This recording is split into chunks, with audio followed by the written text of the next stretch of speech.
La nuit des contes présente Les enfants couleur or, un conte des frères Grimm.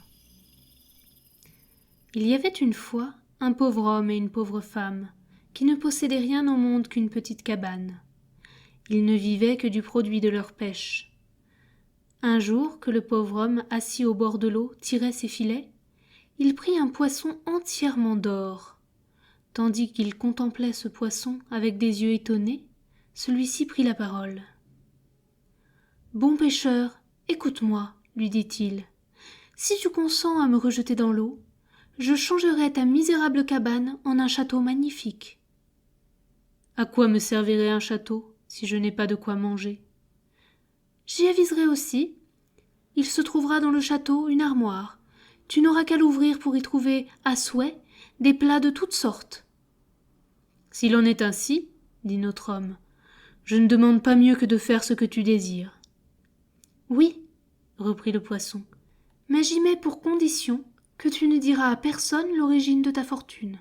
Si tu souffles là-dessus le plus petit mot, tout s'écroulera. » Le pêcheur rejeta dans l'eau le poisson merveilleux et prit le chemin de sa demeure. Mais à la place où se trouvait sa chétive cabane, s'élevait maintenant un château magnifique. Il ouvrit de grands yeux, franchit la porte et aperçut sa femme, assise dans une chambre richement ornée et vêtue d'habits précieux. Cette dernière était au comble de la joie. Elle s'écria « Cher homme, comment cela est-il arrivé tout d'un coup ? Je m'en trouve fort bien. »« Et moi aussi, répondit l'homme, mais je meurs de faim, commence par me donner quelque chose à manger. »« Je ne possède rien, et je ne sais où chercher dans ce château. »« Oh, dit le pêcheur, je vois là une grande armoire, si tu l'ouvrais. » La femme tourna la clé aussitôt, et aperçut, rangés avec ordre, des gâteaux, des viandes, des sucreries et des vins. Elle poussa un cri de joie, et tous deux se mirent à faire honneur au repas préparé. Quand ils eurent fini, la femme éleva la voix. « Dis-moi donc un peu, cher homme, quelle est l'origine de toute cette richesse. »« Ne m'en interroge pas, répondit le pêcheur. Je dois garder le silence sur ce point. La moindre indiscrétion nous ferait retomber dans notre premier état. »« Il suffit. Puisque je ne dois pas le savoir, je ne te prierai plus de me le dire. » Cependant, elle le tourmenta et le persécuta si bien qu'il finit par lui avouer que toute leur fortune leur venait d'un poisson d'or qu'il avait capturé.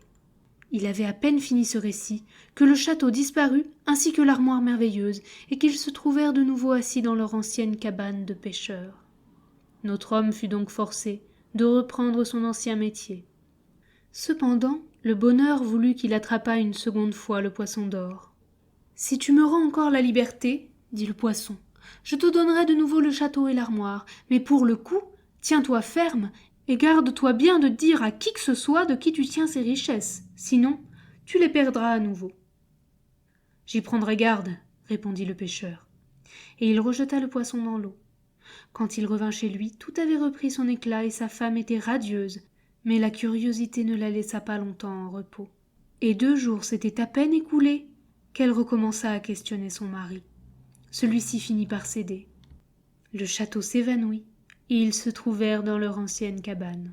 « Tu l'as voulu, dit le pêcheur. Grâce à toi, nous allons recommencer notre vie misérable. »« Hélas, répondit la femme, je préfère encore me passer de la richesse que de ne pas savoir d'où elle vient. » Le pêcheur retourna à ses filets, et quelque temps après, il attrapa pour la 3e fois le poisson d'or.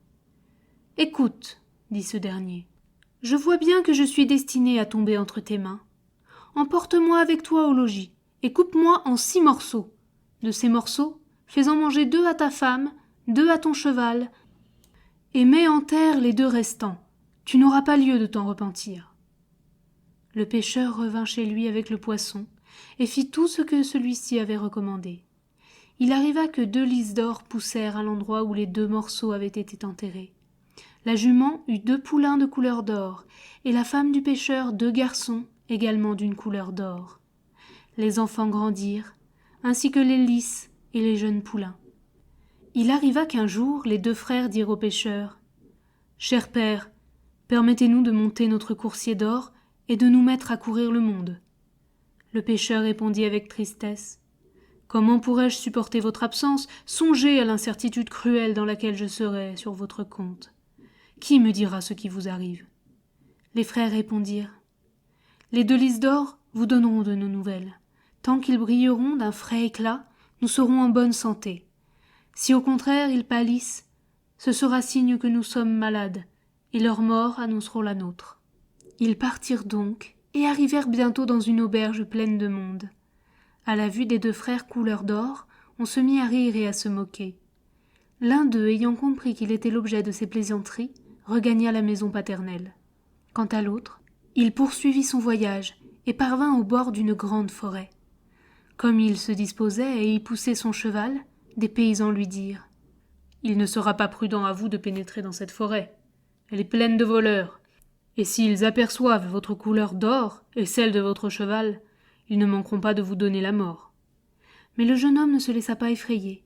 Il reprit « Il faut absolument que je traverse cette forêt. » Cela dit, il prit des peaux d'ours et s'en couvrit entièrement, ainsi que son cheval, si bien qu'on ne voyait plus luire la moindre petite place d'or, et il pénétra hardiment dans la forêt.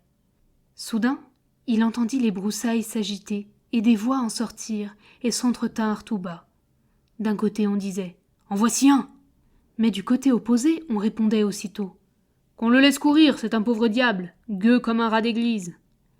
C'est ainsi que le jeune homme couleur d'or arriva heureusement à l'autre extrémité de la forêt. Il traversa bientôt un village, où il remarqua une jeune fille si belle qu'il crut qu'aucune autre au monde ne pouvait la surpasser en beauté. Il se sentit si épris qu'il s'approcha d'elle et lui dit « Je vous aime de tout mon cœur. Consentez-vous à devenir ma femme ?» De son côté, la jeune fille le trouva si fort de son goût qu'elle répondit « Oui, je veux bien devenir votre femme, et vous rester fidèle toute ma vie. » Ils célébrèrent donc le mariage, et ils étaient au moment le plus joyeux de la fête lorsqu'arriva le père de la fiancée. Celui-ci se fit présenter le marié.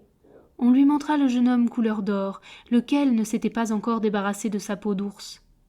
À cette vue, le père entra dans une grande colère et s'écria « Jamais ma fille ne sera la femme d'un tel homme !»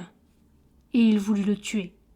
Cependant, la fiancée se jeta aux genoux de son père, qu'elle baigna de ses larmes en disant « Il est mon mari, et je l'aime. » Le père se laissa fléchir.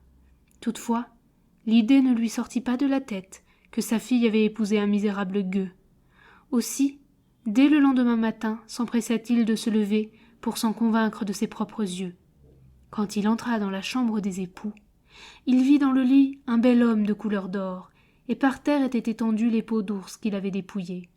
Aussitôt, il revint sur ses pas en disant « Quel bonheur que j'ai pu contenir ma colère! J'aurais commis une action bien déplorable. » Cependant, le jeune homme couleur d'or avait rêvé qu'il était sorti pour chasser un cerf magnifique. À son réveil, il dit à la jeune femme « Il faut que je sorte pour aller à la chasse. » Ces paroles inquiétèrent la jeune femme et elle le supplia de rester en disant « Il pourrait facilement arriver un grand malheur. » Il répondit « Il faut absolument que je sorte. » Il se rendit dans la forêt. Il ne tarda pas à voir paraître un beau cerf au port majestueux. Il le coucha en joue, mais le cerf disparut d'un seul bond. Il se mit à sa poursuite à travers les ravins et les broussailles. Quand vint le soir, le cerf disparut complètement. Lorsque notre chasseur porta ses regards autour de lui, il vit qu'il était en face d'une petite maison dans laquelle était assise une sorcière, et il frappa à la porte.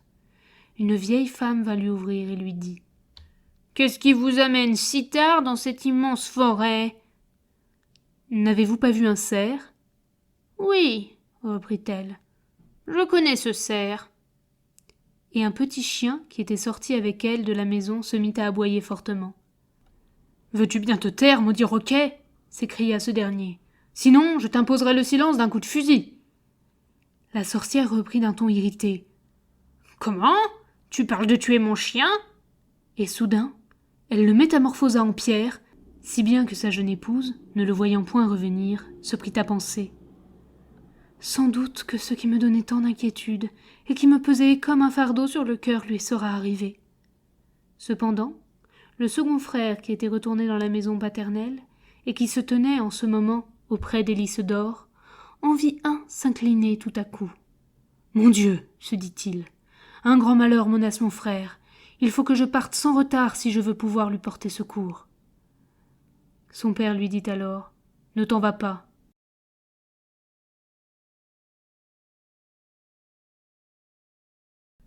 Si je te perds aussi, que deviendrai-je? Mais le jeune homme répondit, il faut à toute force que je parte. Cela dit, il monta son cheval d'or, se mit en route et arriva dans la grande forêt. La vieille sorcière sortit encore une fois de sa maisonnette, l'appela et voulut l'attirer dans son piège, mais il évita de s'approcher, et il lui cria aussi. « Si tu ne rends pas la vie à mon frère, je t'envoie une balle dans la tête !» La vieille fée fut donc forcée, bien à contre-cœur, d'animer de nouveau la pierre et de lui rendre son état naturel. Lorsque les deux frères couleur d'or se revirent, ils éprouvèrent une grande joie, s'embrassèrent tendrement et sortirent ensemble de la forêt. L'un alla retrouver sa jeune épouse et l'autre son père. Dès que ce dernier aperçut son fils, il lui cria « Je savais bien que tu avais délivré ton frère, car le lys d'or, qui s'était incliné, s'est relevé tout à coup et a refleuri de plus belle. » À partir de ce moment, rien ne manqua plus à leur bonheur.